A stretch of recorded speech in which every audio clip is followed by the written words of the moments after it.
14-бөлүм.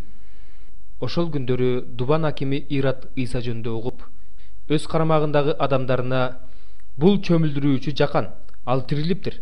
Ошондуктан кереметтерди көрсөтүп жатат" деди. Ират өзүнүн бир тууганы Филипптин аялы Иродия үчүн жаканды байлатып түрмөгө отургуздурган эле. Анткени жакан ага бул аялды албашың керек болчу деп айткан. Ирод жаканды өлтүргүсү келген, бирок элден корккон. Анткени эл аны пайгамбар деп эсептечү. Ираттын туулган күнү белгиленип жатканда, Иродиянын кызы ортого чыгып бийлеп берди. Анын бийлегени Иратка жагып калгандыктан, ал эмнени гана сурабасын берерин айтып ант берди. Кыз болсо энесинин үйрөтүүсү боюнча: "Мага азыр чөмүлдүрүүчү жакандын башын идишке салдырып келип бер" деди.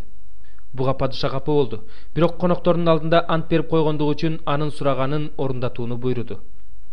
Жакандын башын алууга түрмөгө киши жиберди.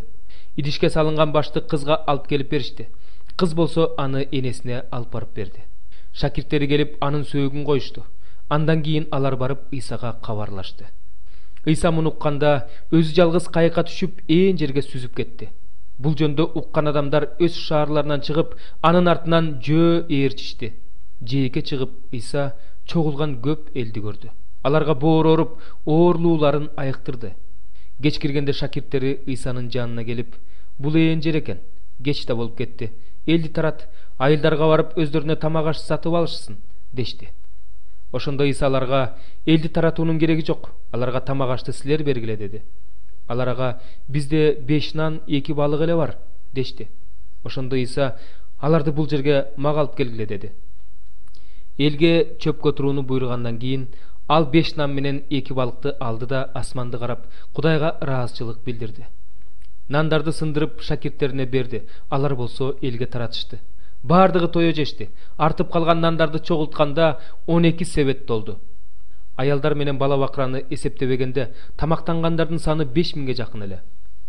Ошондон кийин Ыйса өзүнүн шакирттерине: "Кайыкка түшүп менден мурун наркы өзгө өтө бергиле" деп буйруду. Өзү болсо элди таратыш үчүн калып калды. Элди таратып жибергенден кийин өзү жалгыз сыйынуу үчүн тоого чыкты. Түн ортосуна чейин Ыйса ал жерде жалгыз болду. Ал убакта кайык көлдүн ортосуна жетип калган эле. Карама каршы тараптан шамал соккондуктан толкун кайыкты ары бери чайпап жатты. Түнкү 4-күзөт убагында Ыйса көлдүн үстү менен басып аларга келди.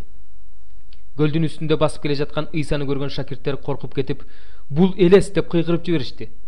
Бирок Ыйса ошол замат аларга: "Кайраттангыла, бул менмин, коркпогула" деди. Петр ага: "Теңир, эгерде бул сен болсоң, буйрук бер, мен сага суу үстү менен басып барайын" деди. Ыйса ага: "Кел" деди. Петр кайыктан түшүп суу үстү менен басып Ыйсага жакын барды. Бирок катуу шамалды көргөндө коркуп кетип чөгө баштады. Ошондо ал: "Теңир, мени сакта" деп кыйкырды. Ыйса колун сунуп аны дароо кармап калды. Анан ага: "Ишеними аз, эмнеге шектендиң" деди. Алар кайыкка түшкөндөн кийин шамал басылып калды. Кайыктагылар болсо: "Сен чын эле Кудайдын уулу экенсиң" деп ага таазим кылышты. Наркы өзгө Генесарет жерине сүзүп өтүштү. Ал жердин тургундары Ыйсаны таанып, тегерек четтегилердин баарына киши жиберишти. Ошондо Ыйсага оорлуулардын баарын алып келишип, андан: "Кийимиңдин этегине эле колубузду тийгизүүгө уруксаат бер" деп өтүнүп жатышты. Анын кийимине колун тийгизгендер айыгып жатышты.